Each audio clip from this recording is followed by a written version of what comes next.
Welcome back to another episode of 5 Underrated Mods in 5 minutes, where I talk about 5 underrated mods in 5 minutes. Let's go ahead and get started. The first mod we have is Void Gate, a simple town portal.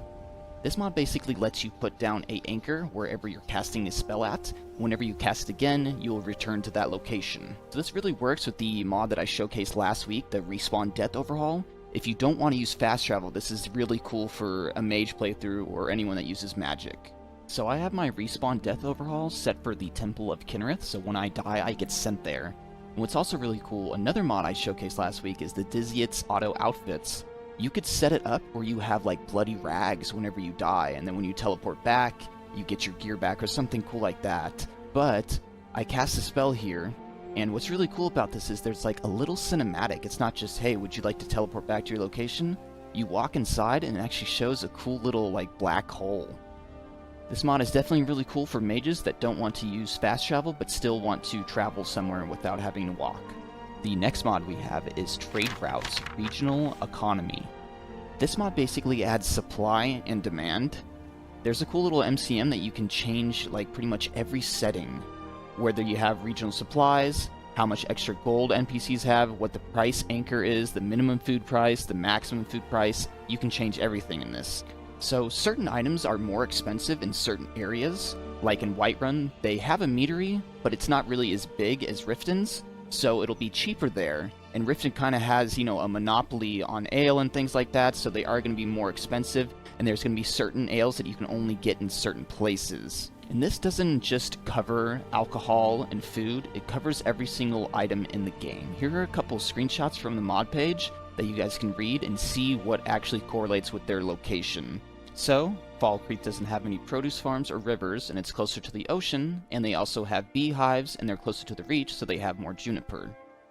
The Reach has no access to volcanic materials such as ebony and malachite, but it does have the largest silver mine and dwarven ruins. So this is based on whatever location the vendors are at, and it'll correlate whatever they have in their inventory. The next mod we have is Dynamic Things Alternative. This basically adds prompts to loot items that previously weren't able to be looted.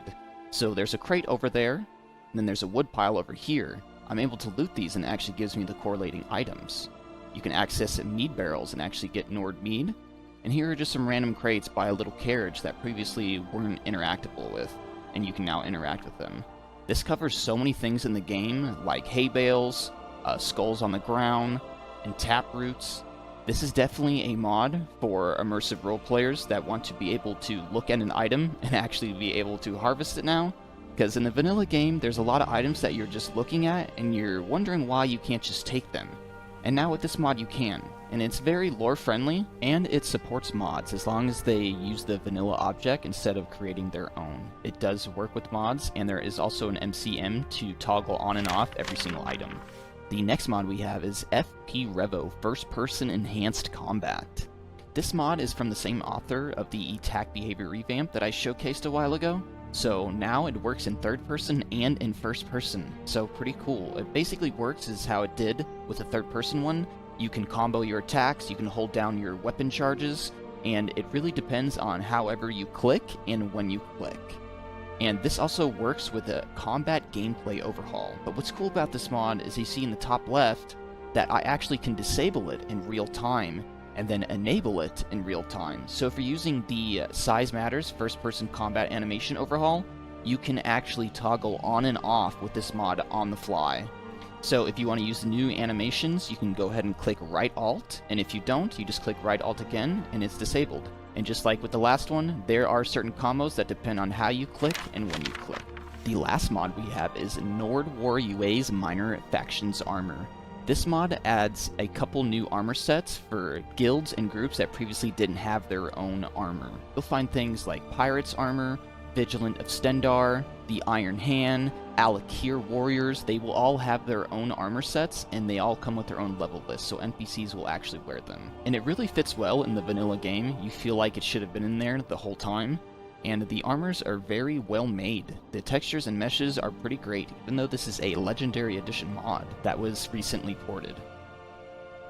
This has been 5 underrated mods in 5 minutes. I hope you guys enjoyed this, and if you are, make sure to subscribe. And as always, I will catch you guys on the next one.